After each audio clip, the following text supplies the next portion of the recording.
It's not the same as the concept that we have in Western medicine, and yet it is very similar. But we need to look at the functions of Western blood very deeply to understand its connection with the Chinese blood. It's better for us to understand Chinese blood, a dense and material form of qi. Qi infuses life into blood. For instance, without qi, blood would be inert. It would be incapable of moving. It would be pooling within the body. It's mostly like qi. It's mostly derived from the food that we eat and consume and digest, and it provides this foundation, or it anchors mental activity. It anchors the mind. So the two important functions that we need to review regarding blood are that it moistens and nourishes the organs, bones, muscles, tendons, and ligaments and skin. So if we have got dryness in the body, we need to be thinking about blood as a potential cause of that. Likewise, when we see any disharmony in mental activity, we need to be thinking about blood as well. So if a person's mind, or if they're out of their mind, so to speak, essentially in Chinese medicine we see that as the mind being out of the body. So let's look at some of the disharmonies of blood. And when we look at the disharmonies, we can see that blood deficiency, for instance, we have fatigue, which is a qi deficiency. So qi deficiency symptoms we can find as part of blood deficiency. We may find palpitations relating to heart blood deficiency, numbness, dizziness, blurred vision. Where liver blood is not nourishing the eyes, we end up with blurred vision, or dry eyes. We might have pallor. We might have vertigo, again where the mind is unstable or unstable.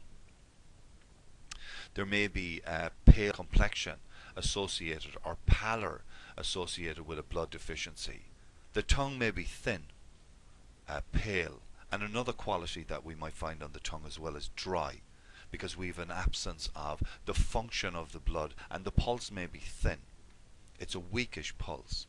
We may also have a choppy pulse as part of a blood deficiency.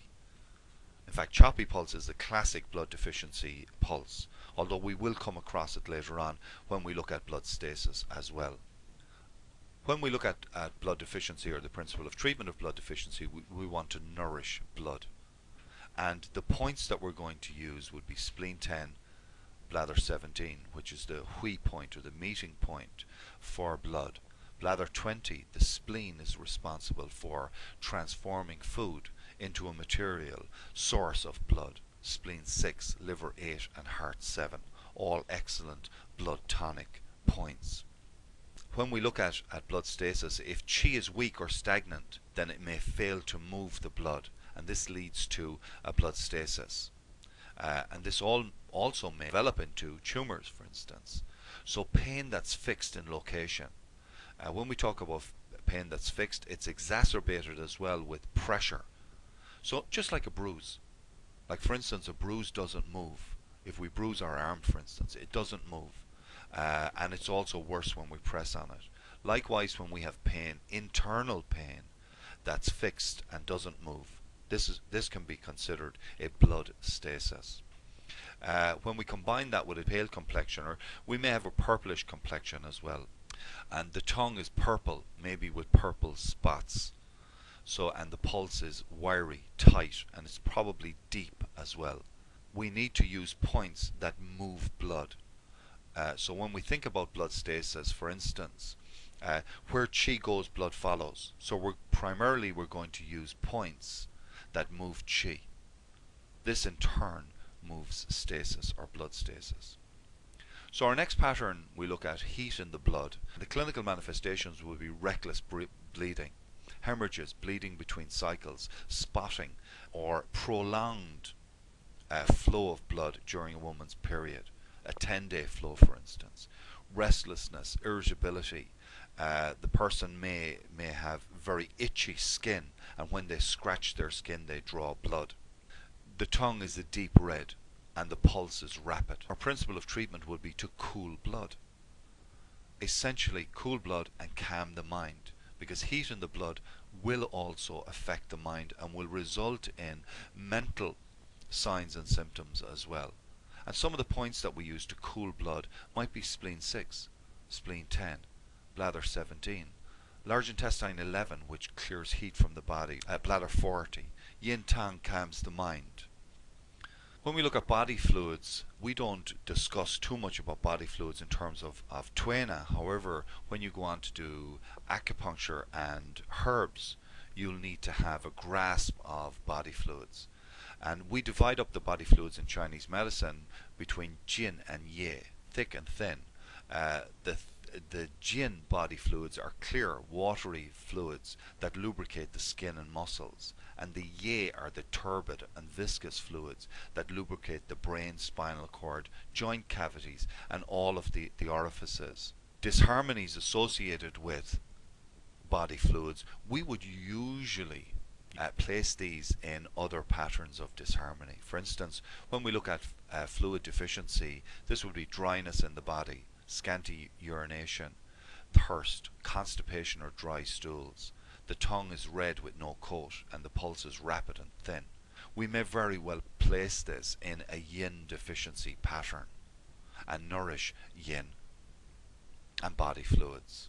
If we had retention of fluid, and this is our second pattern dealing with body fluids, usually we have poor appetite, fatigue, dizziness, edema, a cough, and the tongue is wet with a white coat and the pulse may be slippery. We may very well use a number of other patterns of disharmony to diagnose these symptoms or this clinical picture, such as a yang deficiency or retention of dampness in the body.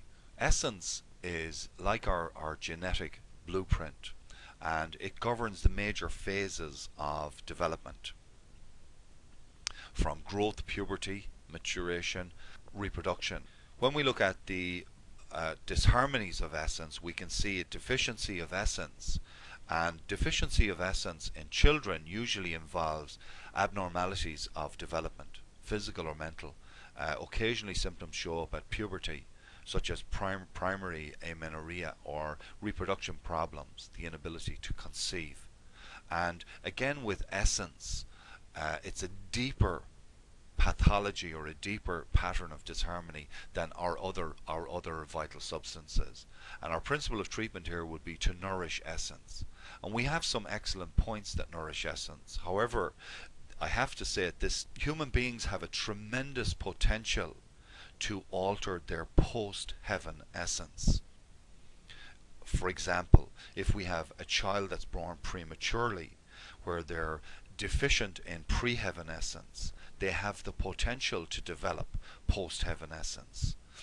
If we were treating somebody who was aged, who had an essence deficiency, we may not get the same results as we would get if we were treating somebody 5 years of age with an essence deficiency. However, there's always the hope, and this is what I love about Chinese medicine, is that we always have something to treat and we always have a treatment plan.